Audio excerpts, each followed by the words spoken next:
सदाशिवसमारम्भां शङ्कराचार्यमध्यमाम्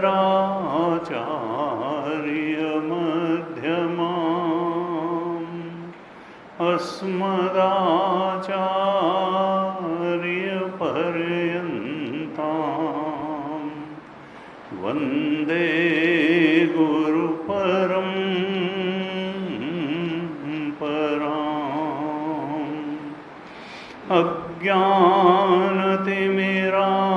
अज्ञानतिमिरान्धस्य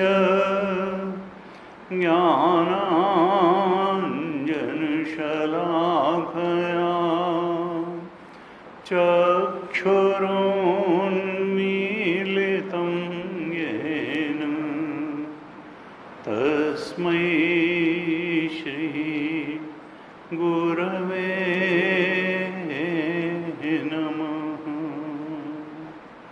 तस्मै श्री गुरवे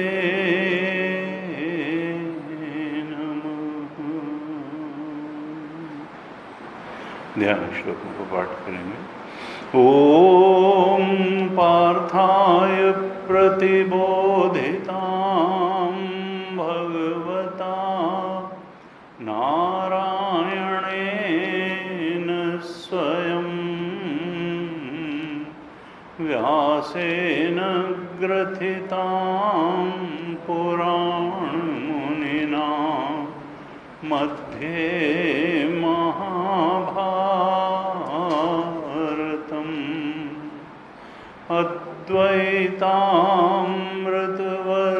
अद्वैतामृतवर्षिणीं भगवतीम् अष्टादशाध्यायिनीम्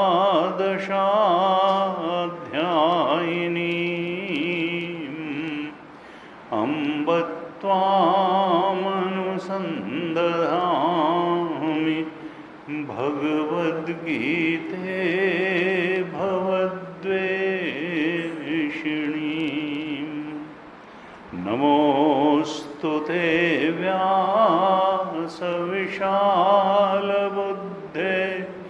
फुल्लारविन्दायतपत्रनेत्र येन त्वया भारततैलपूर्णः प्रज्वालितो ज्ञानमयः प्रदीपः प्रपन्नपारिजाताय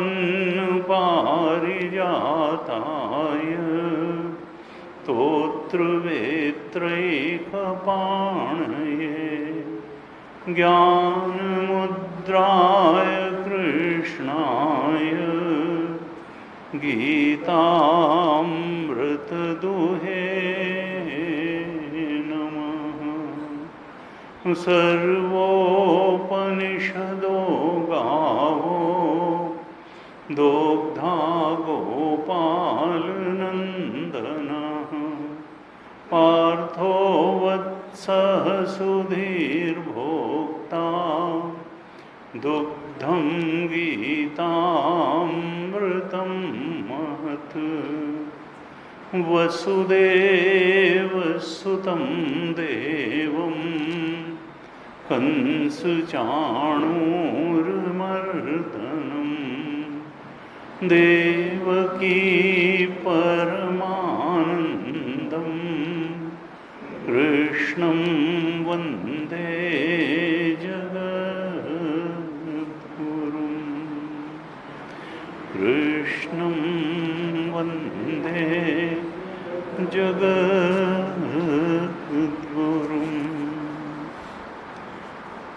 श्रीमद् भगवद गीता के छठे अध्याय पर चर्चा हो रही है। ज़्यादातर श्लोकों पर हम चर्चा कर चुके हैं। अब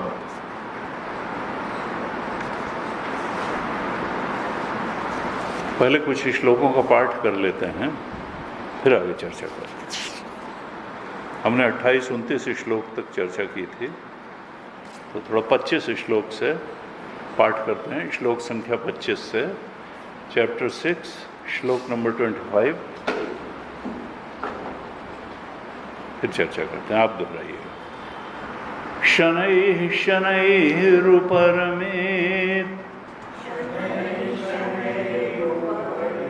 बुद्ध्या धृतिगृहीतया आत्मसंस्थं मनः कृत्वा न किंचिदपि चिन्तयेत् यतो यतो निश्चरति मनश्चञ्चलमस्थिरम् ततस्ततो नियम्यैतत्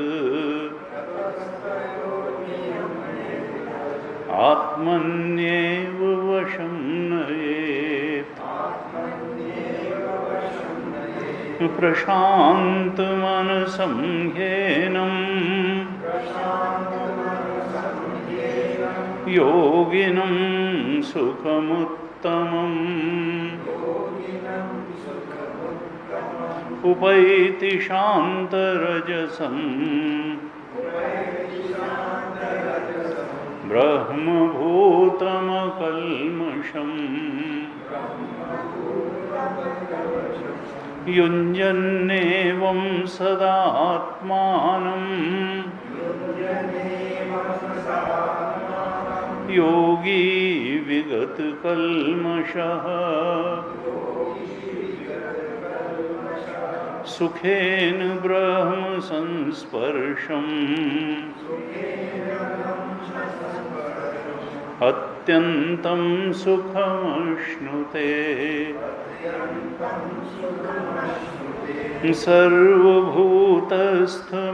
सर्वभूतस्थमात्मानं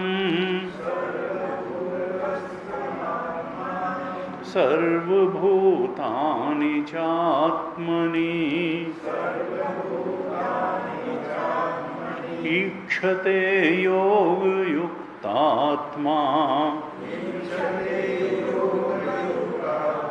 सर्वत्र समदर्शनः यो मां पश्यति सर्वत्र सर्वं च मयि पश्यति तस्याहं न प्रणश्यामि स च मे न प्रणश्यति सर्वभूतस्थितं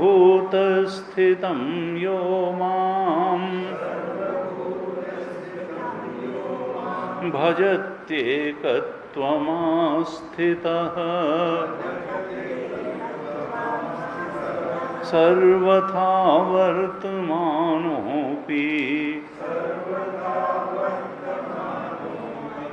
स योगी मयि वर्तते।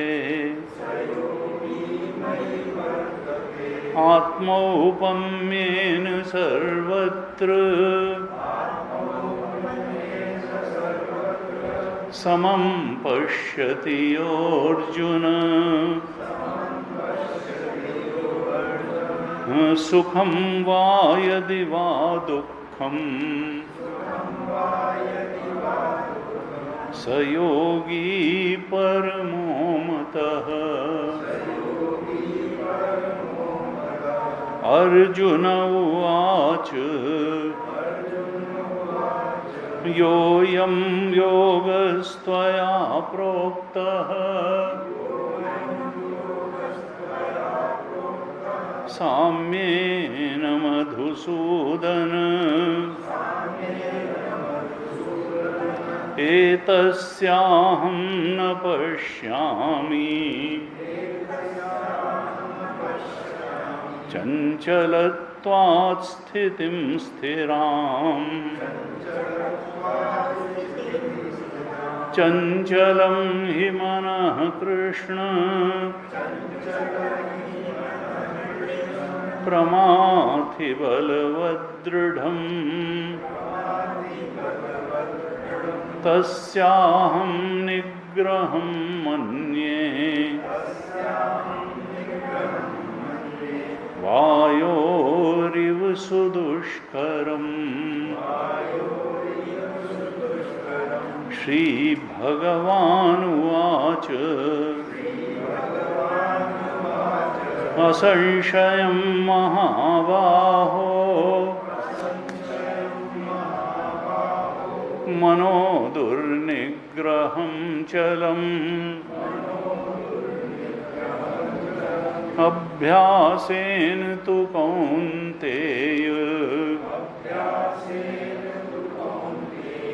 वैराग्येण च गृह्यते। असंयतात्मना योगो दुष्प्राप इति मे मतिः। वश्यात्मना तु यतता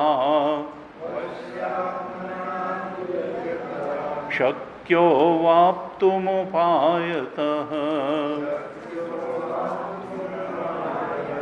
शक्यो वाप्तुमुपायतः।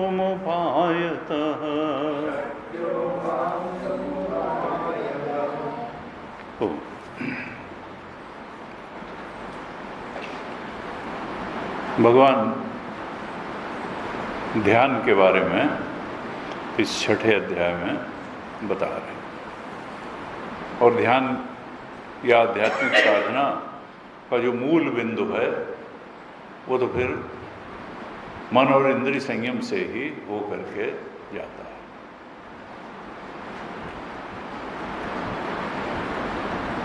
वेदांत की साधना, आध्यात्मिक उन्नति की साधना मन की ही साधना है। क्योंकि मन जो है वही भटकता है। कहाँ भटकता है? संसार में भटकता है। क्यों भटकता है? इच्छाओं द्वारा आक्रांत होकर के भटकता है, इच्छाओं द्वारा ढकेले जाकर के भटकता है। और इच्छा तो संसार की ही किसी प्राणी पदार्थ परिस्थिति की उपलब्धि की होती है। अगर भगवान की इच्छा हो जाए तो फिर उसको तो भटकना नहीं कहते हैं, उसको तो भक्ति कहते हैं, उसको तो मुक्ति का रास्ता कहते हैं, उसको तो साधन पथ कहते हैं। भगवान की तरफ बढ़ना साधना है और संसार में ही उलझ उलझ मर जाना है। मीरा ने कहा यह संसार कुस और काकर, उलझ उलझ मर जाना है, अपना नहीं देश बिराना। ये अपना देश नहीं है, ये यहीं रह जाएगा, कुछ वर्ष के लिए है। देश बिराना है।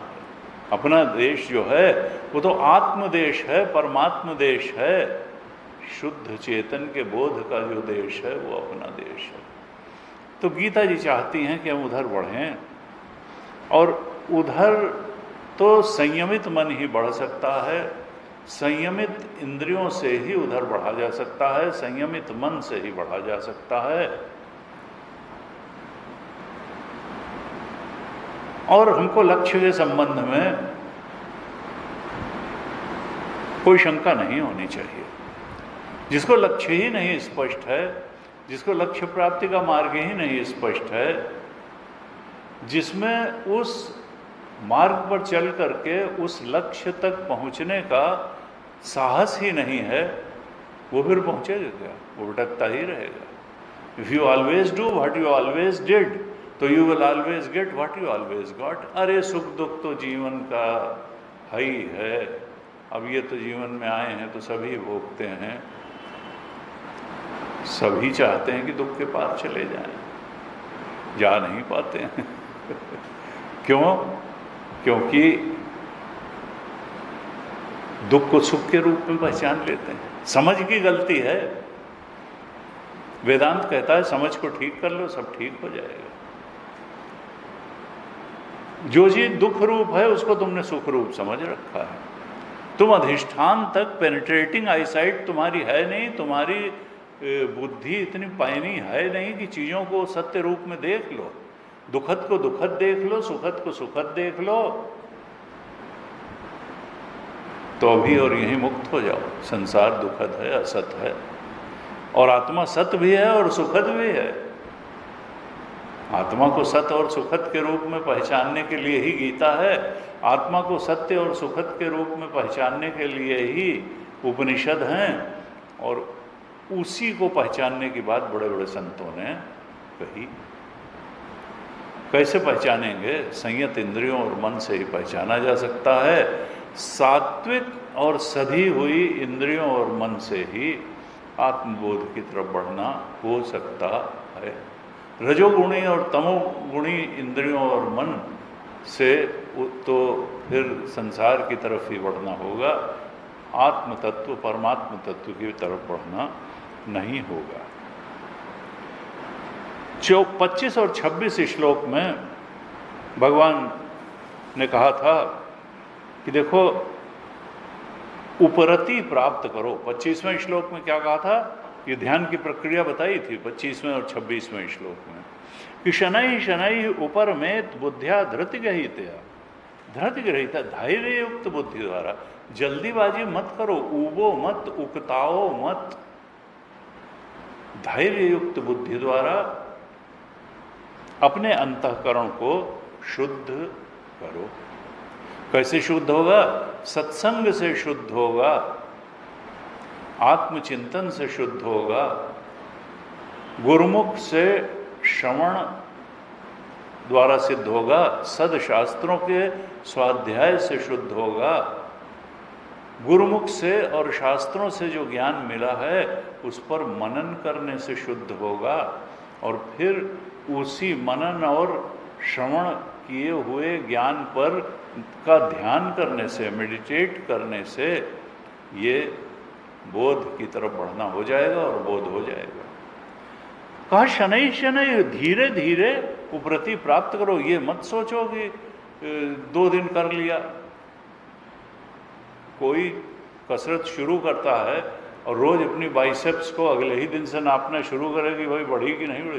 कुछ लोग यही कहते हैं, डाइटिंग शुरू करते हैं, दिन में 3 बार वजन लेते हैं, फिर कहते हैं वजन तो कम ही नहीं भाई, एक दिन कम हो गया 100 ग्राम तो अगले दिन 250 ग्राम बढ़ गया और डिप्रेशन में चले जाए। भगवान क्या कहते हैं? साधना धीरे धीरे होती है, उकताए चित्त से नहीं होती है, ओवरनाइट नहीं होती है, यहाँ कोई जादू नहीं है। शनै शनै ऊपर में धीरे धीरे अपनी इंद्रियों और मन को नियंत्रण करो।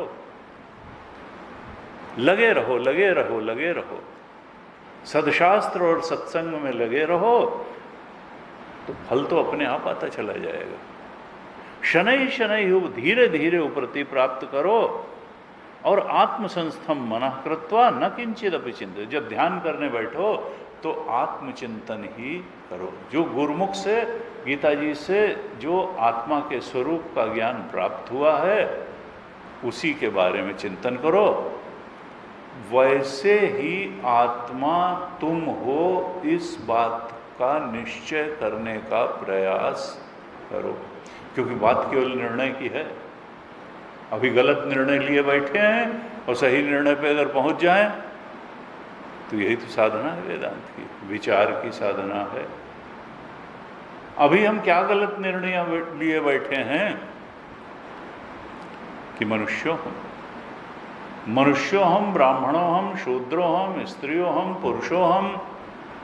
सही निर्णय क्या है? आत्मस्वरूपों हम, ब्रह्म स्वरूपों हम, सच्चिदानंद स्वरूपों हम, चेतन स्वरूपों हम, शुद्ध चेतन शुद्ध आनंद स्वरूपों हम, सत्स्वरूपों हम। ये सही निर्णय होगा। अभी ये क्या है?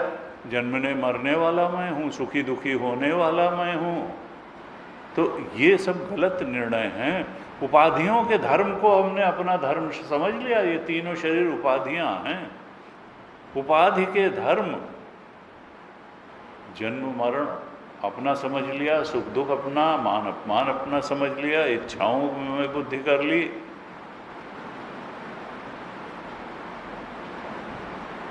सबसे बड़ा पाप कौन सा है? पापों की तो कोई गिनती है। इनका सबसे बड़ा पाप हम सबसे पहले किए बैठे हैं और इसीलिए दुख भोग रहे हैं। पाप का परिणाम दुख होता है, ताप होता है। सबसे बड़ा पाप क्या है? ये जो अहम वृत्ति है, इसको आत्मा मान लेना, अपने बारे में ही गलत समझ पैदा कर लेना, ये पहला पाप है। उसके बाद तमाम पाप उससे निकलते चले जाते हैं। यानी ये तो वृत्ति है, अहम वृत्ति है और इदम वृत्ति है। पहली वृत्ति क्या होती है? अहम वृत्ति। आत्मा में पहली वृत्ति कौन सी आई? अहम वृत्ति। और फिर उस अहम का विस्तार होता चला गया। स्थूल शरीरों हम, सूक्ष्म शरीरों हम, कारण शरीरों हम। इच्छाओं की अनेकता आ गई। ये इच्छा भी हमारा स्वरूप है, ये भी है, ये भी है।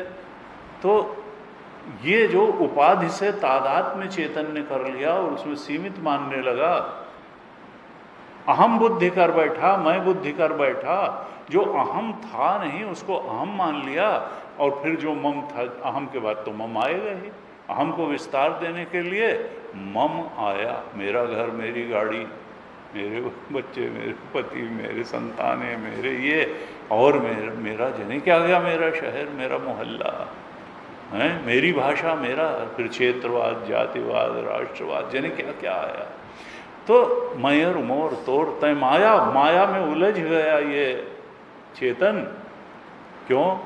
क्योंकि जो पहला पाप किया कि अहम वृत्ति को शुद्ध चेतन के बजाय जो वृत्ति रूप अहम था उसमें मैं बुद्धि कर लिया। इसीलिए रमण महर्षि सारी जिंदगी कहते रहोगी, खोजो कि मैं कौन हूं। तुम वृत्ति रूप अहम नहीं हो, तुम तो एक अखंड सर्वव्यापक चेतन हो। आत्मा में मैं बुद्धि अगर कर लो बजाय अहम वृत्ति में मैं बुद्धि करने के, इसको मूर्खता जान लो तो तुम अभी और यहीं मुक्त हो। और जब तक ये नहीं जानोगे, अहम वृत्ति नहीं गिरेगी, तब तक अहम वृत्ति पर ही सारी इदम वृत्तियां आश्रित होती हैं। उपदेश सार में बहुत स्पष्ट रूप से इसको बताया। पहले तो अहम वृत्ति आती है और उसके बाद क्या होता है? कामाद्याह वृत्तिगाह। फिर काम, क्रोध, उससे अनेक विकारी वृत्ति, सद्गुण और गुण सब उस पर सुपर इम्पोज हो जाते हैं। और भगवान कहते हैं, ना दत्ते कस्यचित् पापम न चैव सुकृतम विभु अज्ञानेन आवृतम ज्ञानम तेन। मैं तुम्हारा न पाप लेता हूँ न पुण्य लेता हूँ। अज्ञान के द्वारा तुम्हारा ज्ञान ढका हुआ है। अज्ञान का मूल स्वरूप क्या है? वृत्ति रूप अहम में मैं बुद्धि कर डालना।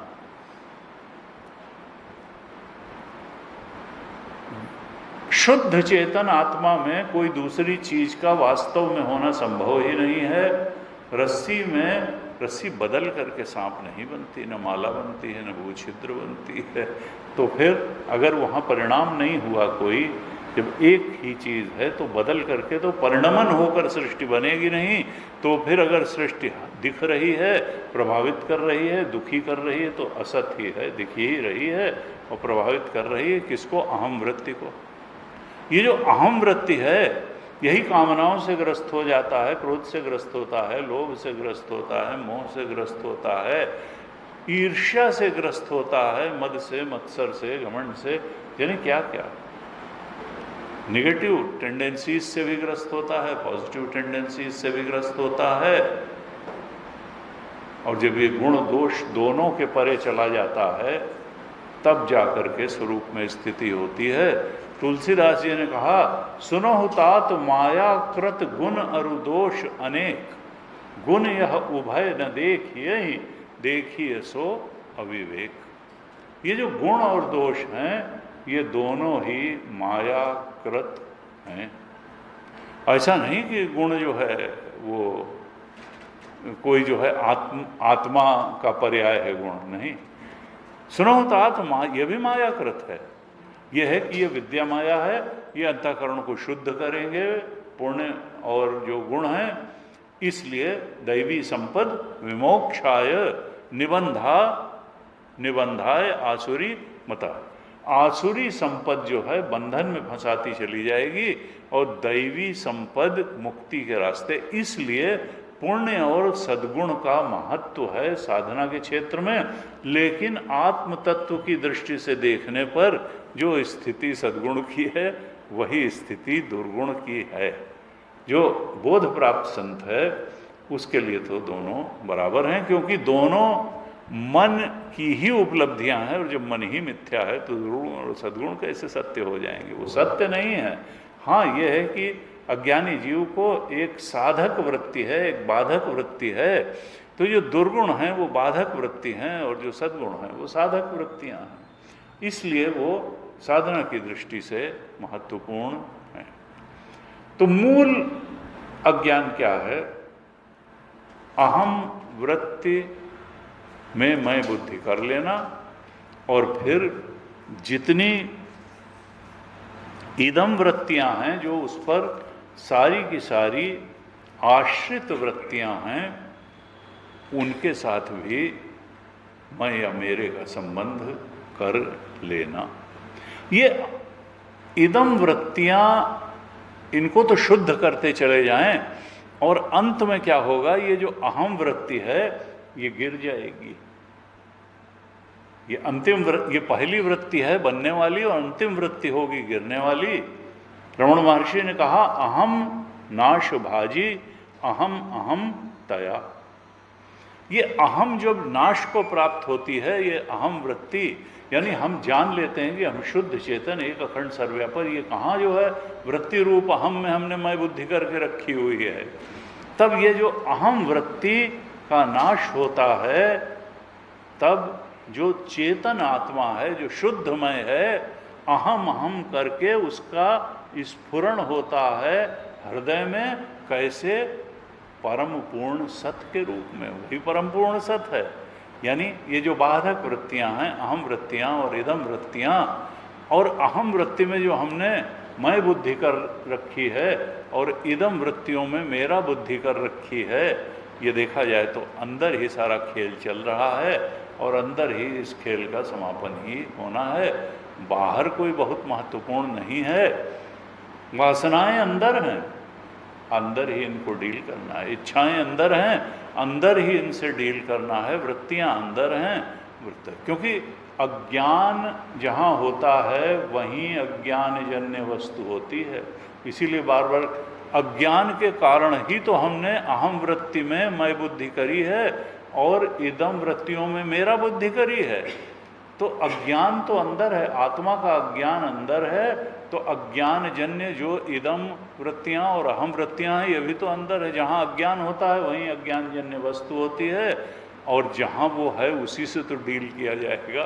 तो अज्ञान से भी अंदर डील करना है, और अज्ञान से डील करने का उपाय ज्ञान ही है। तो 25वें श्लोक के भाष्य में शंकराचार्य भगवान ने बहुत स्पष्ट रूप से कहा कि केवल कैसा करना है कि आत्मा एव सर्वम न ततः अन्यत किंचित अस्ति इति एवं आत्मसंस्थम मनः कृत्वा न किंचित अपि चिंतयेत एष योगस्य परमो विधि। योग की चरम और परम विधि क्या है? भाष्यकार ये 185 पेज के सबसे अंतिम सेंटेंस में भाष्यकार लिखते हैं कि हमको क्या दृढ़ निश्चय होना चाहिए, क्योंकि गलत समझ ही परेशानी का कारण है कि आत्मा एव सर्वम, सब कुछ आत्मा, सबका अधिष्ठान आत्मा है। वो चाहे सांप हो, चाहे रस्सी हो, चाहे माला हो, चाहे भूत छिद्र हो, चाहे डंडा हो, असल में वो सब कुछ नहीं है, प्रतीति है, असली तो रस्सी है। संसार के भेद विभेद मिथ्या हैं, ये शरीरों के भेद विभेद मिथ्या हैं, 3 शरीर भी मिथ्या हैं, इच्छाएं भी मिथ्या हैं, वी से लेकर के ओईटी तक सब प्रतीति मात्र है, अध्यास है, सुपर इम्पोजिशन है। सत्य तो ओंकार है जो ऊपर बैठा है, हमारा शुद्ध चेतन ब्रह्म स्वरूप। आत्मा एव सर्वम न ततः अन्यत किंचित अस्ति, उसके अलावा किसी चीज का एग्जिस्टेंस ही नहीं है। ना सतो विद्यते भावः न अभावो विद्यते सता, सत का कभी अभाव नहीं है और असत का कभी एग्जिस्टेंस नहीं है, भाव नहीं है। इति एवं चिंतित, ध्यान में इसी बात का बार बार विचार करो, यही स्वरूप का विचार है। येष योगस्य परमो विधि, यही योग की सर्वश्रेष्ठ विधि है। इस तरह से 25वें श्लोक में बताया था। फिर 26वें श्लोक में क्या बताया? 26वें श्लोक में कहते हैं कि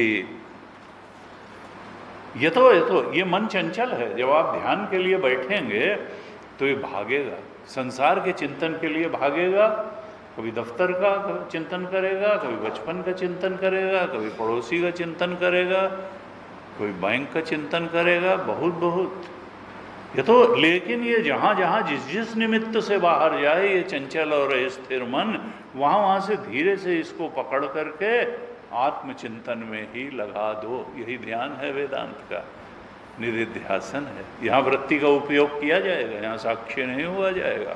ततः ततः नियम में तत् आत्मनिएव वशम नयेत। और फिर वहाँ से वापस लाने के लिए लॉजिक क्या होगा? भाई मन कहेगा कि इतनी सुंदर बात तो सोच रहे हैं, इतनी सफलता की बात सोच रहे हैं, तो वहाँ से वापस क्यों लाएं? थोड़ा सोच ही लेते हैं उसी के बारे में कि अब जरूरी है कि हर समय आत्मा आत्मा आत्मा का ही चिंतन किए पड़े रहें। तो कहते हैं कि भाष्यकार लिखते हैं तस्मात् शब्दादेह निमित्त, जिस निमित्त से ये बाहर टहलने गया ध्यान के समय, तद निमित्तम, उस निमित्त को याथात्म्य निरूपेण, उसकी असलियत इसके सामने खोलो कि तुम क्यों गए। ये जाता सुख लेने ही है, जहाँ दुख मिलेगा वहाँ नहीं जाएगा, या उससे भागने जाएगा। 2 ही तो काम है आदमी की जिंदगी में, सुख की तरफ भागना और दुख से दूर भागना, और तो तीसरा कोई काम ही नहीं है। जहाँ सुख मिलता है उसकी तरफ भागता है, और जहाँ दुख दिखता है उससे दूर भागता है। तो तुम इसको बताओ, बहुत खोल के बताओ कि ये जहाँ जहाँ देखो तुम जा रहे हो मेरे मन, वो विषय जो है आभास मात्र है, वो है ही नहीं वहाँ कुछ। जैसा दिख रहा है वैसा नहीं है, असल में वो प्रतीति मात्र है। आकाश में नीलिमा है, किरणों में जल है, सीप में चांदी है, वहाँ वो है ही नहीं जो तुम सुखद मान करके, या दुख, ना वहाँ टेम्पटेशन की कोई बात है, ना फियर की कोई बात है। याथात्म्य, उसके याथात्म्य को अपने मन को समझाओ, आभासी कृत्य, उसको आभास मात्र दिखाओ अपने मन को। गुरु द्वारा दिए गए तर्कों के क्रम में, शास्त्र द्वारा दिए गए तर्कों द्वारा दिखाओ कि ये है नहीं वैसा। न रूपमस्य है तथोपलभ्यते, इसका रूप संसार और संसार के विषयों को वैसा नहीं है जैसा दिखाई देता है। विचार करने पे ये वैसा नहीं निकलता है। न रूपमस्य नान्तो न चादिर न इसका अंत है, न आदि है, और प्रतिष्ठा भी नहीं, इसका कोई आदि और अंत नहीं है। ये जो है ये केवल दिखाई दे रहा है, इसकी सत्ता दृष्ट नष्ट स्वभावात, जब तक दिख रहा है तब तक है। जैसे स्वप्न की थी दृष्ट नष्ट स्वभाव, जब तक दिख रहा था तो बहुत बड़ी बात थी, चला गया, बात ही खत्म हो गई। ऐसे ही यहाँ पर वैराग्य भाव, तो ये जब आभासी कृत्य दिखाएंगे तो इससे वैराग्य भावना आएगी, हम लिप्त नहीं होंगे। और लिप्तता के कारण ही तो बंधन है। दुखद को सुखद मान करके उससे आसक्त हो जाना और उसकी आसक्ति में पड़े रहना और बार बार दुख पा करके भी वहीं जिद करना कि नहीं हम तो यहीं से सुख लेंगे, अब पैसा थोड़ा कम था इसलिए नहीं मिला, दुख मिल गया, अब थोड़ा ज़्यादा पैसा कमाएंगे, ज़्यादा बड़ा घर बनाएंगे, ज़्यादा बड़ी गाड़ी खरीदेंगे, ज़्यादा बड़े लोगों से संबंध रखेंगे। तो जिस चीज़ जो दुखद चीज़ है उसी की मात्रा बढ़ाने से सुखद थोड़ा हो जाएगी, वो दुखद ही रहेगी। तो इस तरह आभासी कृत्य वैराग्य भावनिया, भाष्यकार ने लिखा एवं योगाभ्यास बलात् योगिना, जब इस प्रकार से योग के अभ्यास का बल आता है, हम आभासी सत्ता को आभासी सत्ता जान लेते हैं और आत्मा की वास्तविक सत्ता को वास्तविक सत्ता जान लेते हैं योगाभ्यास के बल से, चिंतन के बल से, तब योगिना आत्मनि एव, तब वो योगी आत्मा में ही परम शांति को पा लेता है। उसको सुख पाने के लिए संसार में भागने की जरूरत नहीं पड़ती है। आत्मनि एव प्रशाम्यति। 27वें श्लोक में क्या कहा? ब्रह्मभूतम प्रशांत मनसम, ये जो योगाभ्यास के बल से, चिंतन के बल से आभासी सत्ता को आभासी सत्ता जान करके, परमार्थ सत्ता आत्मा को परमार्थ सत्ता जान करके, इस योगाभ्यास के बल से जिस योगी का मन आत्मा में ही शांति को प्राप्त कर गया है, प्रशांत मनसम, वैराग्य भावना जिसके प्रति में, जिसमें द्वैत के प्रति वैराग्य भावना आ गई, जिसने जान लिया कि सत्ता तो एक आत्म तत्व की है, उसका उत्तम सुख है योगिना सुखम उत्तमम, वो निरतिशय सुख की प्राप्त कर लेता है, अक्षय सुख, आत्म सुख, ब्रह्म सुख की प्राप्ति कर लेता है। उपायति शांत रजसम, उसके रजोगुण तमोगुण शांत हो जाते हैं। ब्रह्मभूतम, वो जान जाता है कि ब्रह्म एव सर्वम। इसमें भगवान शंकराचार्य ने भाष्य लिखा कि ब्रह्मभूतम का अर्थ क्या है? जीवन मुक्तम। ब्रह्मभूतम का मतलब जीवन, वो जीवन मुक्ति प्राप्त कर लेता है। मुक्ति काहे से होनी है? अज्ञान से, अज्ञानजन्य अहम वृत्ति से, अज्ञानजन्य इदम वृत्तियों से, इदम वृत्तियों के विषयों से, अहम वृत्ति के विषयों से। आभासी कृत्य, इनको आभास मात्र जान के इनसे मुक्ति होनी है, तो वो ब्रह्मभूतम है, जीवन मुक्तम है। वो क्यों? क्योंकि उसने जान लिया कि ब्रह्म एव सर्वम इति एवं निश्चयवंतम। ब्रह्म एव, केवल ये सब कुछ ब्रह्म ही है, क्योंकि इसके अधिष्ठान रूप में ब्रह्म है, इसलिए सब कुछ सच्चा सच्चा लग रहा है। इसकी सत्ता अपनी नहीं है, सांप की सत्ता अपनी नहीं है, रस्सी से आ रही है, उधार ली हुई सत्ता है।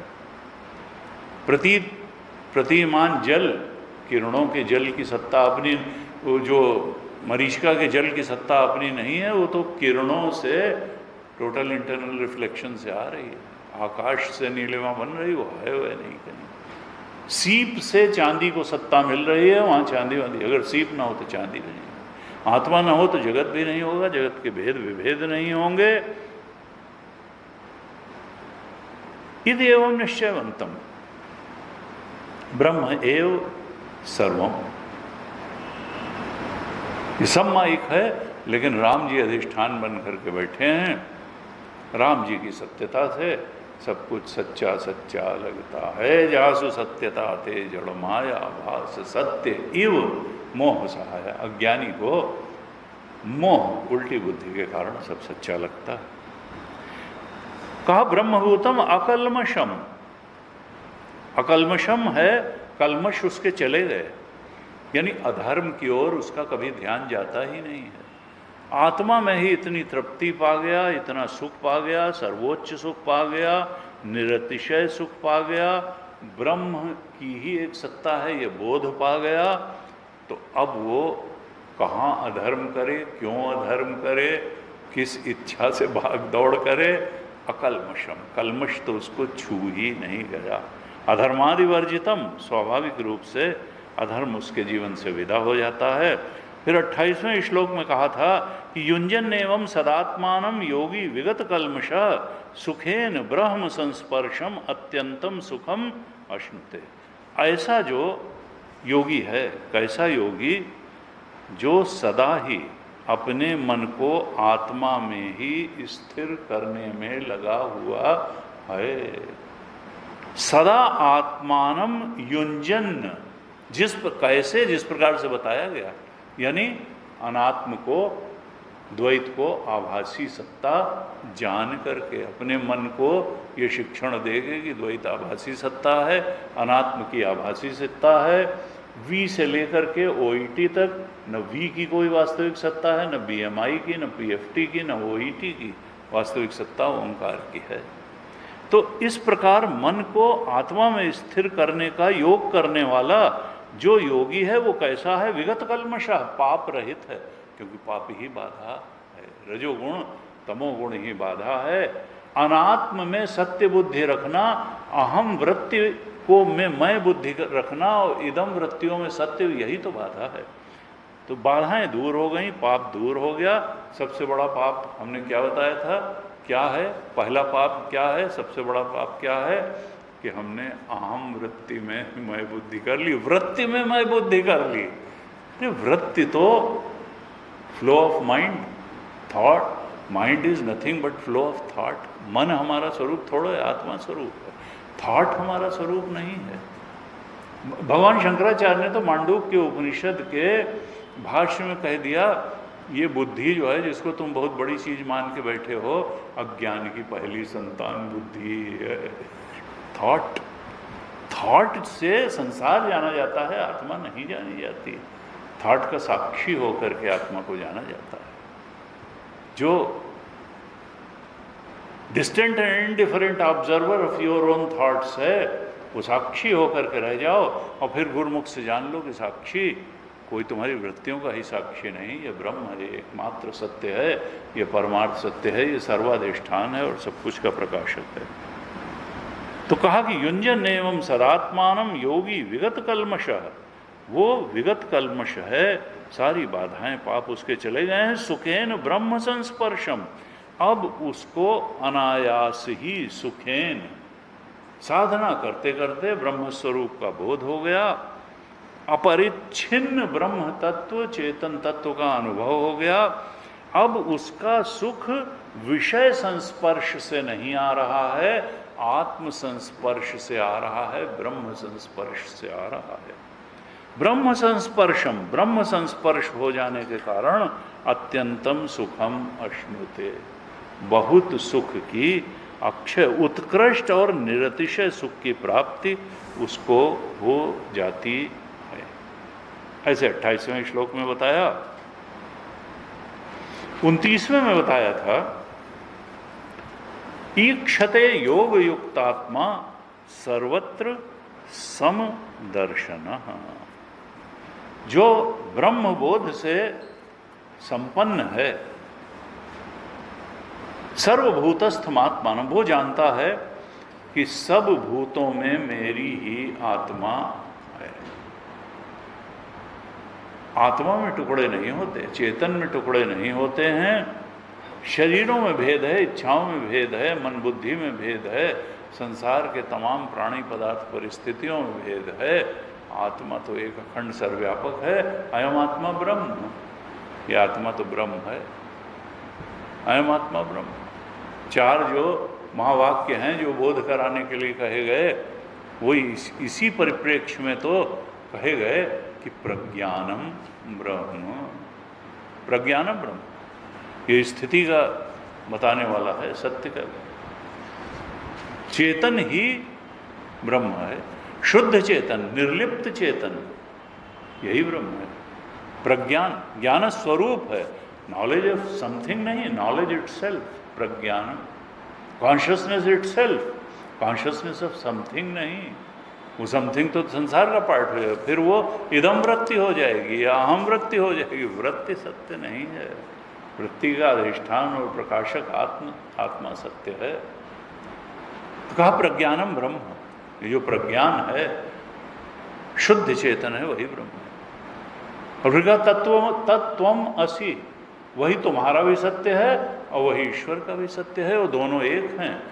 प्योर कॉन्शियसनेस अलग नहीं, जीवात्मा और परमात्मा का जो शुद्ध स्वरूप है प्योर कॉन्शियसनेस, जीव की अल्पज्ञता हटा दो, उसका अज्ञान हटा दो, उसकी अल्पशक्ति हटा दो और परमात्मा की माया हटा दो, तो दोनों ब्रह्म स्वरूप हैं, शुद्ध चेतन हैं, असि, दोनों एक हैं। तत् त्वम असि, तत् का मतलब ईश्वर, त्वम का मतलब जीव। जीव वही ब्रह्म चेतन अज्ञान के कारण जीव बना हुआ है, और वही ब्रह्म चेतन माया की उपाधि के कारण ईश्वर बना हुआ है। उपाधियां हटा दो, जीव की अविद्या उपाधि हटा दो, ईश्वर की माया उपाधि हटा दो, तो दोनों शुद्ध ब्रह्म हैं, शुद्ध चेतन हैं, असि। भेद है ही नहीं, चेतना में कोई भेद नहीं होता है। जो ईश्वर का सत्य है वही जीव का सत्य है। ईश्वर अंश जीव अविनाशी, चेतन अमल सहज सुख राशि। सो माया बस भयो गोसाई, बधो कीर मरकट की नाई। श्रुत पुराण बहु कहे उपाई, छूट न अधिक अधिक अरुझाई। सुनहु ताते अकथ कहानी, समुझत बने न जाए बखानी। जड़ चेतन ही ग्रंथि परि गई, यद्यपि मृषा छूटत कठिनाई।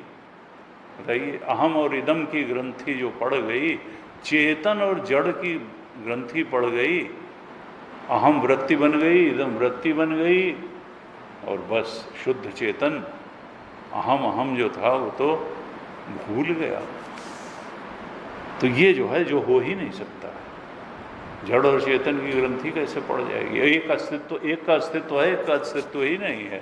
चेतन का अस्तित्ववान है, जड़ का कोई अस्तित्व नहीं है। वेदांत भगवान शंकराचार्य ने तो अध्यास भाष्य में कहे तमः प्रकाशवत, जैसे उजाले और प्रकाश की ग्रंथि पड़ जाए, ऐसे ये जीवत्व की ग्रंथि पड़ गई।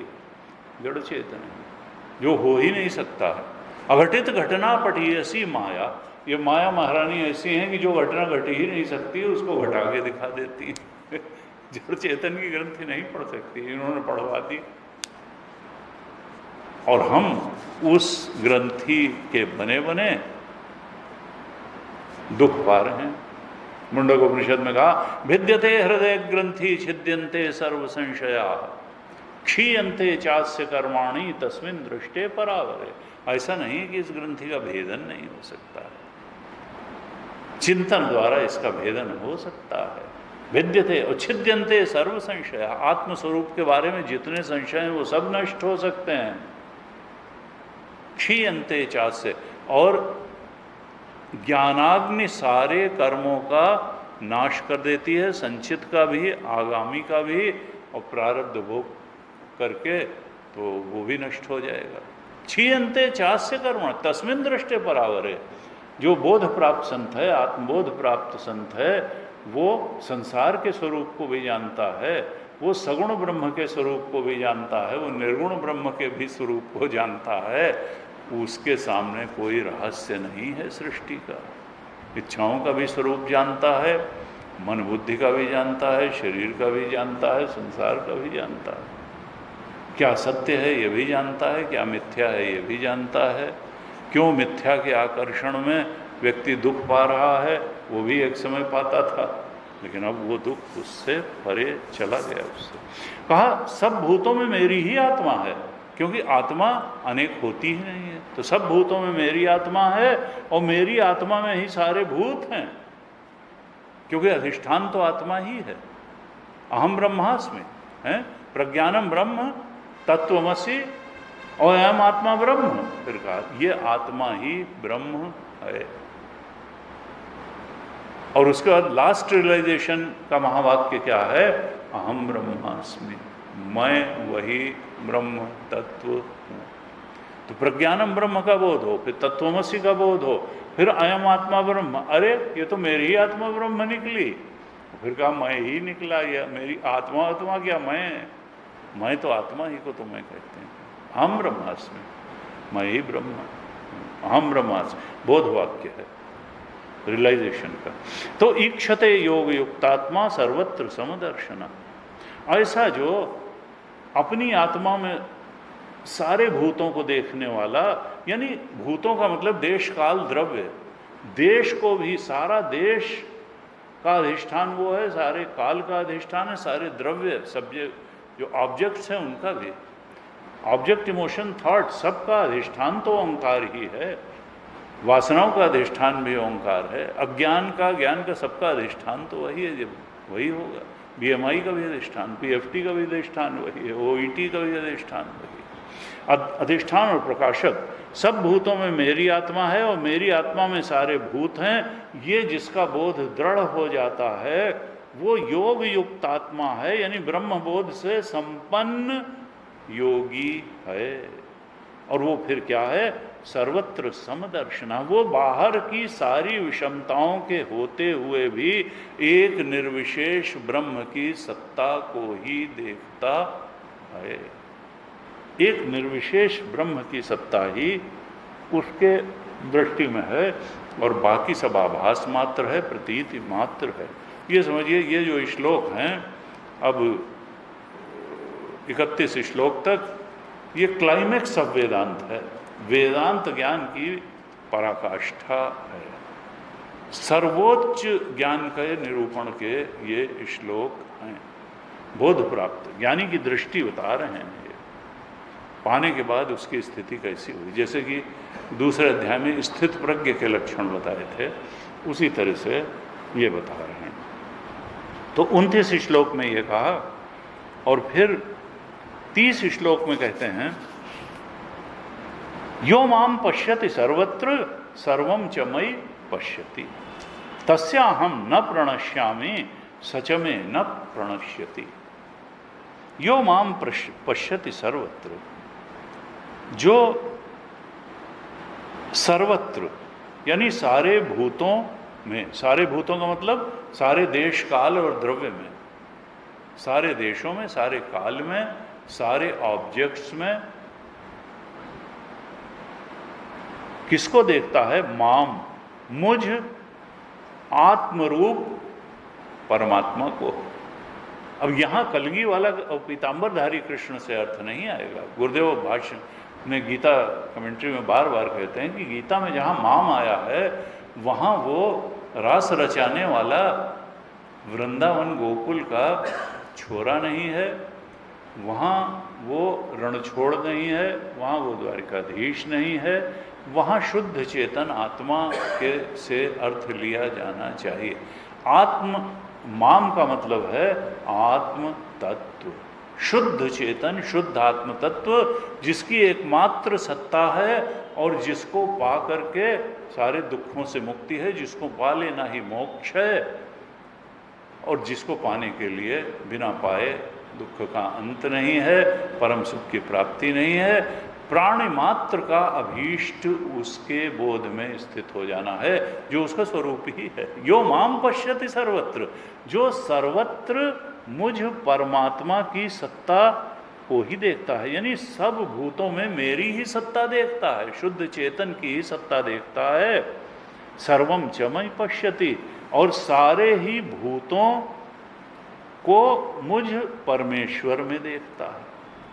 यानी चेतना, ये बात वही है जो 29वें में कही गई कि सब भूतों में मेरी आत्मा को देखता है और मेरी आत्मा में ही, पहले इस तरह से कहा था जो बोध प्राप्त है, अब यहाँ भगवान माम करके कह रहे हैं। देखो, वो जो बोध प्राप्त संत है, ब्रह्मबोध प्राप्त, वो अपनी आत्मा में सबको देखता है और अपनी आत्मा को सब में देखता है, और यानी मुझ में और उसकी आत्मा में कोई अंतर नहीं है। चाहे ये कहो कि सर्वभूतस्थमात्मानम सर्वभूतानि चात्मनि, और चाहे कहो कि यो माम पश्यति सर्वत्र सर्वम च मयि पश्यति, वो मुझ कृष्ण परमात्मा को सब भूतों में देखता है और मुझ परमात्मा परमेश्वर में, सर्वात्मा में ही सर्वम सारे भूतों को देखता है, सारे भूतों में मुझको और सारे भूतों को मुझ में। तो बात वही है। तस्या हम, जिसकी इस प्रकार से दृष्टि है, सारे भूतों में परमात्म तत्व या आत्म तत्व है और उस आत्म तत्व या परमात्म तत्व में ही सारे भूत हैं, क्योंकि अधिष्ठान वही है, प्रकाशक वही है। ऐसी जिसकी दृष्टि हो गई, यानी जो परमात्म बोध को प्राप्त कर गया या ब्रह्म बोध को प्राप्त कर गया, जो स्वरूप बोध को प्राप्त कर गया, जो परम सत्य के बोध को उपलब्ध हो गया, तस्या हम न प्रणश्य, उसको मैं कभी उसकी दृष्टि से परोक्ष नहीं होता हूँ, मैं उसको कभी छोड़ता नहीं हूँ, सच में न प्रणश्यति, और वो भी मुझसे कभी परोक्ष होता नहीं है। वो नित्य अपने ब्रह्म स्वरूप में स्थित रहता है और ब्रह्म स्वरूप जो है वो उसका अपना आपा बना रहता है। भगवान शंकराचार्य ने भाष्य में कहा, न प्रणश्यामि का अर्थ का है न परोक्षताम गमिष्यामि, मैं उसके लिए कभी परोक्ष नहीं होता हूँ। वो हर समय जानता रहता है कि आत्मा ही सत्य है, आत्मा ही ब्रह्म है, यही कृष्ण है, यही परमात्मा है, यही राम है, यही एकमात्र सत्ता है और यही अल्टीमेट रियलिटी है, यही परम सत्य है, यही चरम और परम प्राप्तव्य है। वो उसकी आंखों से ओझल नहीं होता है। तो न परमात्मा की आंखों से वो ओझल हुआ, न उसकी आंखों से, यानी बीच में विषय आकर के बाधा नहीं डालते। विषय आसक्ति, संसार आसक्ति, देहासक्ति बाधा नहीं बनती उसके लिए। वो हमेशा उसी परम सत्य के बोध में रमण करता रहता है। तो ज्ञानी के लिए भगवान नित्य अपरोक्ष बन जाते हैं और वही ज्ञान सत्ता, वही परमात्म सत्ता जीवात्मा के नाम से भी जानी जाती है और परमात्मा के नाम से भी, क्योंकि उपाधि का ही अंतर है। उपाधि हटाओ तो जीवात्मा भी शुद्ध आत्म तत्व है और परमात्मा भी शुद्ध आत्म तत्व है।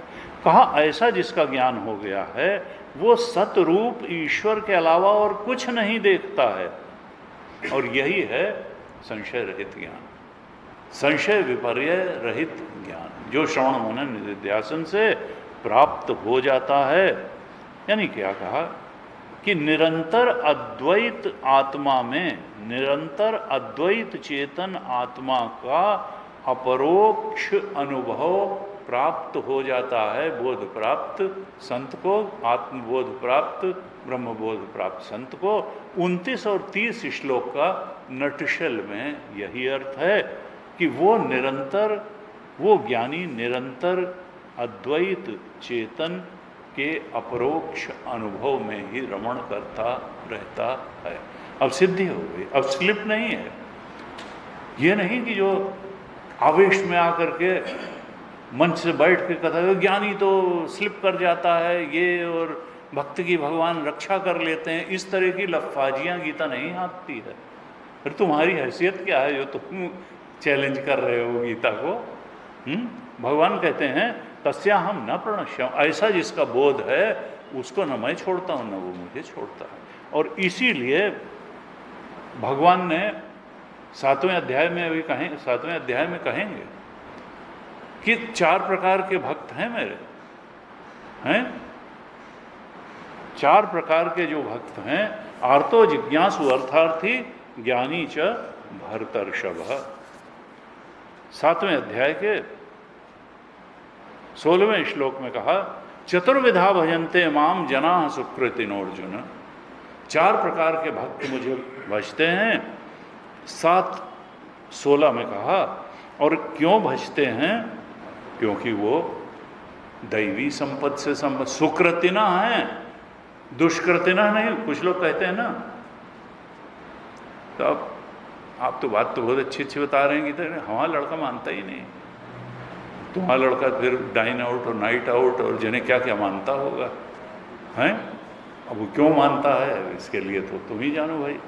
क्योंकि गीता के हिसाब से ये है कि अगर भजन नहीं कर रहा है, जो सुकृतिनः है वही भजन करेगा, और कौन भजन नहीं करेगा?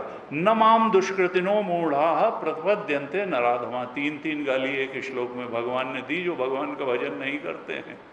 कहा एक तो दुष्कर्मी है, दुष्कृतिना है, खराब काम उसने किए होंगे पूर्व जन्म में, इसलिए इस जन्म में भगवान की बातें ही नहीं समझ में आ रही, सत्संग की बातें ही नहीं समझ में आ रही क्या सत्य है क्या असत्य है इसकी बात सुनने में मन ही नहीं लग रहा है।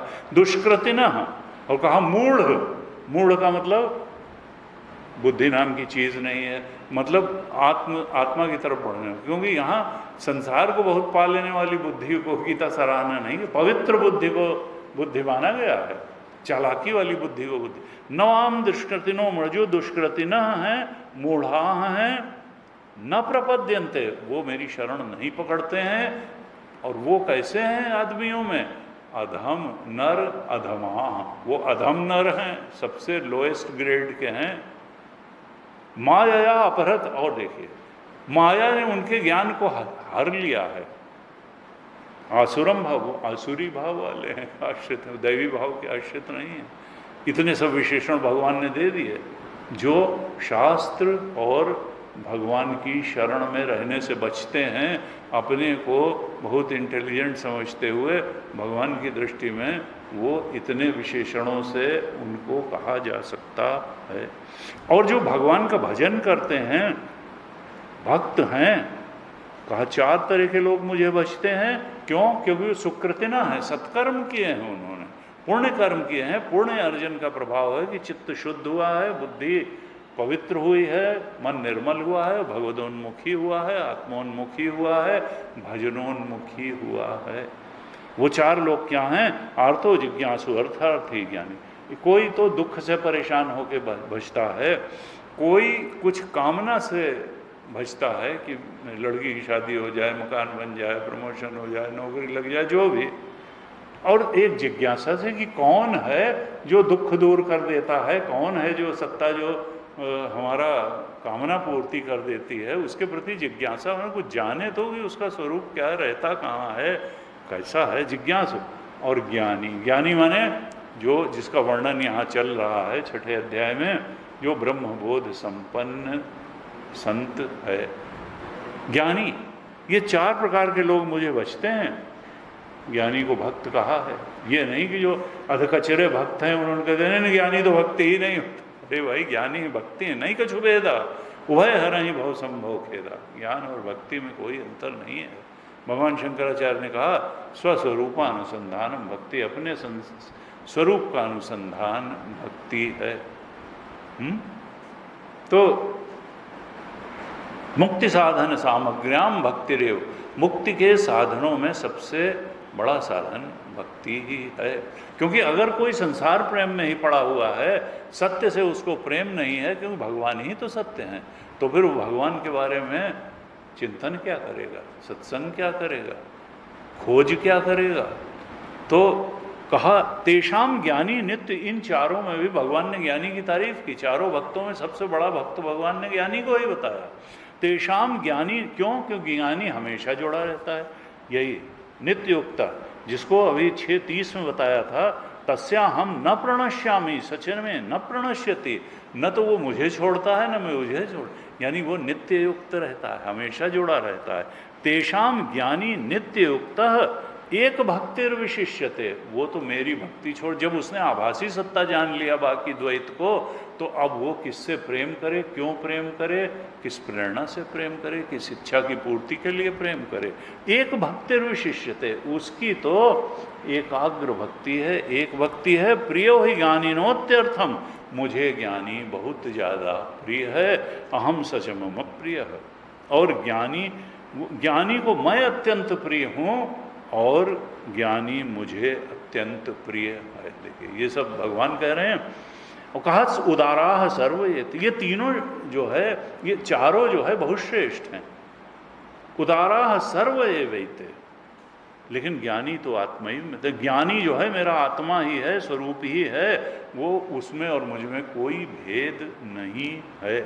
ज्ञानी तो आत्मा है उनमें, मतलब ये भगवान की आत्मा और ज्ञानी की आत्मा दोनों ब्रह्म स्वरूप हो जाते हैं, कोई भेद नहीं। अभेद भावना से भक्ति हो गई उसकी, उसने जान लिया कि अंदर जो बाहर जिनको भगवान के रूप में पूछते थे, हमारी आत्मा के रूप में तो वही बैठे हुए निकले। तो कहा आस्थित है सही युक्त आत्मा, वो मुझ में स्थित है। मामेव अनुत्तमाम गतिम, परम गति की प्राप्ति बोध वाला वो है। तो इस प्रकार से भगवान ज्ञानी को सर्वश्रेष्ठ भक्त बता रहे हैं और कहा यो माम पश्यति सर्वत्र सर्व, वो सब जगह मुझे देखता है और सब जगहों में मुझे देखता है, सब भूतों में मुझे देखता है, मुझे सब भूतों में, मैं उसके लिए कभी परोक्ष न परोक्षताम गमिष्यामि, मैं उसके लिए कभी परोक्ष नहीं होता हूँ। यानी वो निरंतर अद्वैत चितात्मा के अपरोक्ष अनुभव में रमण करता रहता है। यही गीता का महानायक है, यही गीता का महानायक है, जो भीतर से ही तृप्त है, भीतर से ही तृप्त है। और असल में तृप्ति जो है बाहर आज तक किसी को मिली नहीं, तृप्ति मिलेगी तो भीतर ही मिलेगी। 31वें श्लोक में कहते हैं सर्वभूत स्थितम यो माम भजति एकत्वमास्थितः सर्वथा वर्तमानोपि स योगी मयि वर्तते। कहते हैं जो सारे भूतों में, यानी सारे दृश्य कोटि में जो कुछ भी आता है, सारे भूतों का मतलब हमने जो पहले के भी श्लोकों में चल रहा है, यानी देश काल वस्तुएं, सारे भूत हैं, यानी द्वैत जितना भी है, देश काल वस्तु, दृश्य रूप में जो कुछ भी भाषित हो रहा है, वो सब में जो मुझे, मेरी, मुझ परमात्मा की सत्ता को ही देखता है। सर्वभूत स्थितम माम यो भजति, भजति का मतलब दृश्यति, यहाँ भजन का मतलब देखना ही है। एकत्वम आस्थिता, एक परमात्म चेतन की ही सत्ता को, एकत्वम आस्थिता, कि मैं परमात्मा ही सब कुछ में के रूप में सब में व्याप्त हूँ, यानी मैं ही हूँ और सब प्रतीति मात्र है, आभास मात्र है। मुझ परमात्मा को ही सबका अधिष्ठान प्रकाशक देखता है, सब में गया देखता है, सत्ता मेरे की देखता है, बाकी को प्रतीति आभास मात्र देखता है। सर्वभूत स्थितम यो माम, मुझ, माम का मतलब क्या है? परमात्म चेतन, आत्मचेतन, ब्रह्म चेतन, उसी की सत्ता को स्थित है। सत्ता है तो वही है, बाकी असत्ता है, दिखाई दे रही है वह नहीं। भजत एकत्व मास, जो अधिष्ठान और प्रकाशक के रूप में, सब कुछ के रूप में परमात्मा को ही देखता है। इसका मतलब क्या हुआ कि ज्ञानी का भजन क्या होगा? सत्य को देखना ही उसका भजन है। ज्ञानी के लिए सत्य का दर्शन ही ज्ञानी का भजन है। निरंतर आत्मबोध की स्थिति में बने रहना यही उसका भजन है। द्वैत का भजन उसका नहीं है। ज्ञानी का ऐसा देखना ही उसका भजन है। भजति एकत्वम आस्थिता, और सर्वथा वर्तमानोपि, उसके बाद बाहर से वो कैसा भी व्यवहार करता हो, सयोगी मयि वर्तते, वो क्या है? वो सम्यकदर्शी योगी है, समदर्शी योगी है, आत्म तत्व को ही सत्य के रूप में सब में गया हुआ देखने वाला योगी है। सयोगी मयि वर्तते, वो मुझ परमेश्वर में ही रमण करता है, वर्तन करता है, व्यवहार करता है। उसका शरीर संसार में रहता है, व्यवहार भी करता है, लेकिन वास्तव में वो ब्रह्मबोध प्राप्त संत ज्ञानी व्यवहार करता हुआ भी व्यवहार में नहीं रहता, वो परमात्मा में ही रहता है। संसार में व्यवहार करता हुआ वो प्रतीत मात्र होता है, वो रहता तो परमात्मा में ही। सयोगी मयि वर्तते, संसार में व्यवहार कर, और जैसा भी, अब यह कि अधर्म तो उसके जीवन से चला गया है, पाप चला गया है, कलमश चला गया है, कलमशम हो गया, इसलिए वो खराब व्यवहार तो नहीं करेगा। लेकिन कई बार उसके व्यवहार को देख करके, क्योंकि जीव के लिए तो सब है, तुलसीदास जी ने कहा समर्थ को नहीं दोष गोसाई, रवि पावक सुरसरी की नाई। जो समर्थ है, ज्ञानी है, बोध प्राप्त है, परमात्मा बोध प्राप्त है, उसको दोष नहीं है। जैसे रवि पावक सुरसर की नाई। तुम सूर्य में धूल फेंकोगे या कहोगे धब्बा है, दाग है, तो क्या है? समर्थ है। पावक अग्नि में कहोगे कि कचरा डाल दिया, वो भी जला देगी, तो उससे कोई दोष अग्नि को नहीं लगेगा। सुरसर कहोगी अब तो खैर हो गया एक क्लीनिंग, तो लेकिन कहा कि गंगा में सब कुछ गंगा जल हो जाता है गंगा जो है सुरसरी, रवि पावक सुरसरी की नाई। उसमें जो भी नहाएगा, कोई पापी नहाए, पुण्यात्मा नहाए, कई बार लोग गंदगी बहा देते हैं, तो लेकिन फिर तो गंगा जल तो गंगा जल। रवि पावक सुरसरी की नाई। इसी तरह संतों पर भी कई बार लोग कहते हैं, गुरुदेव नस्वार लेते तो कई लोग यही कहते थे भाई उनको सारे ज्ञान छोड़ के नस्वार ही दिखाई देती थी, है? किसी ने कहा भाई विवेकानंद ने वहाँ अमेरिका जब गए तो उन्होंने कहा कि भाई वैसे यहाँ महंगाई बहुत है और सिगार जो है बहुत महंगा मिलता है। लोगों ने कहा अरे ये सिगार पीते थे, हटाओ इनकी बात। अरे तो throw the baby with bath water. तुमने उनका इतना ज्ञान नहीं देखा, उनकी इतनी जो है समर्पण नहीं देखा परमात्मा के प्रति, उनकी भक्ति और ज्ञान की ऊंचाई नहीं, तो तुमने खाली उनका सिगार ही देख लिया। तो समर्थ को नहीं दोष गोसाई, रवि पावक सुरसरी की नाई। तुमने रामकृष्ण परमहंस का पान चबाना और तंबाकू ही देख लिया, यह उनका कहते हैं कि भाई वो तो जलतोरी कहा जाता है बंगाल में, तो मछली वछली अपना खा लिया, माछेर झोल, तो जो है तो लेकिन इसका मतलब वो कुछ छोटे संत थोड़े हो गए। सर्वथा वर्तमानों की व्यवहार उनका जैसा भी है, लेकिन सहयोगी मई वर्तते, वो तो माता से बात करते थे।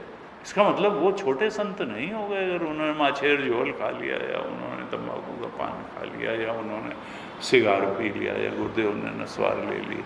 तो ये चीज़ है कि सर्वथावर सब प्रकार से बरतता हुआ भी वो सम्यक दर्शी योगी मुझ परमेश्वर में ही बरता है, वो अपने परम पद स्वरूप से कभी च्युत नहीं होता है। सर्वथा वर्तमानोपि सयोगी मई वर्तते। 32वें श्लोक में क्या कहा? आत्मोपम्येन सर्वत्र समम पश्यति अर्जुन, सुखम वा यदि वा दुखम सयोगी परमो मतः। अब इस प्रकरण का ये अंतिम श्लोक है, फिर अर्जुन के प्रश्न और उत्तर आएंगे। ये जो ज्ञान की चर्चा चल रही थी वो तो एक प्रकार से 31वें श्लोक में पूरी हो गई। अब ये थोड़ा व्यवहार के धरातल का श्लोक है, परमार्थ के धरातल का नहीं है। कहा आत्मोपम्येन सर्वत्र, हे अर्जुन जो अपनी उपमा से सब लोगों को यानी सब भूतों को देखता है। समम पश्यति अर्जुन, समम का अर्थ यहां आत्मा नहीं है, यहां पर यह व्यवहार का श्लोक है, आत्मा नहीं है यहां समम का अर्थ। यहां समम का अर्थ है अपने समान देखना। सुखम वा यदि वा दुखम, यानी जैसे किसी बात से हमको दुख होता है ऐसे ही दूसरे को भी होता है। अपशब्द सुन करके हमको परेशानी होती है तो हम अगर किसी को बोलेंगे तो उसको भी वैसी ही परेशानी होगी। अभावग्रस्त जीवन जैसे हमें परेशान करता है वैसे दूसरे को भी परेशान करता है। जैसे हम चाहते हैं कि किसी कठिन परिस्थिति में कोई दूसरा हमारी मदद करे, ऐसे ही दूसरा भी चाहता है कि कठिन परिस्थिति में हम उसकी मदद करें। अपनी उपमा से वो दूसरे के सुख दुख का अंदाजा लगाता है और सुख दुख में उसके साथ व्यवहार करता है।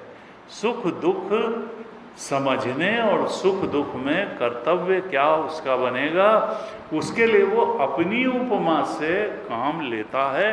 आत्म औपम्येन, अपनी उपमा से सब लोगों में समम पश्यति अर्जुन, अपनी उपमा से सब लोगों को देखता है और व्यवहार करता है अपने समान, क्योंकि दूसरों के दुख और सुख का अनुमान करने के लिए वो अपने को ही उपमा बनाता है। अब ऐसा व्यक्ति कैसे होगा? वो किसी को दुख पहुंचाएगा नहीं।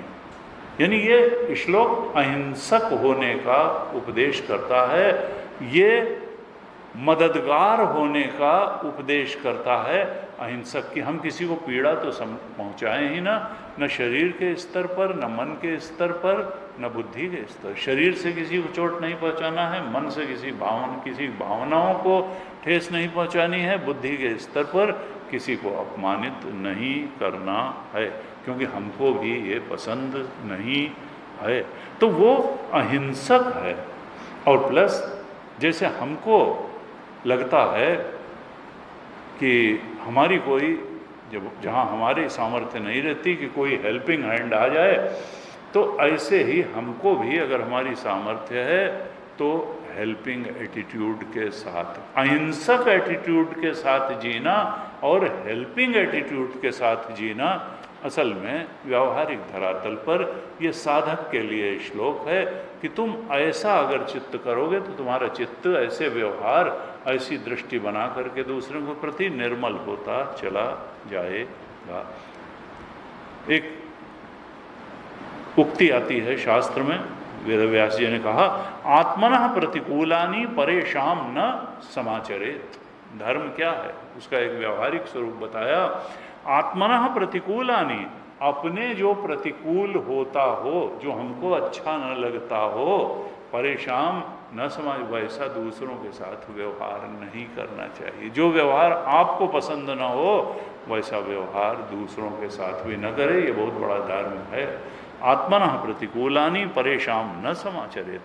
इस प्रकार से ये कहा कि वही परम उत्कृष्ट योगी या साधक, यहाँ साधक के लिए यह है, परम उत्कृष्ट साधक वही है जो अपनी उपमा से दूसरों को देखता है, दूसरों के सुख दुख का अपमान करता है और इस प्रकार से अहिंसक और सहायता करने वाला, हेल्पिंग होकर के दूसरे के साथ व्यवहार करता है।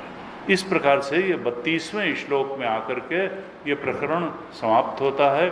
इसके बाद में 2 श्लोकों में अर्जुन का प्रश्न है और भगवान 2 श्लोकों में उसका उत्तर देते हैं। फिर अर्जुन 3 श्लोकों में प्रश्न करते हैं और चैप्टर के एंड तक भगवान उत्तर देते हैं। वो भी सुंदर प्रसंग है।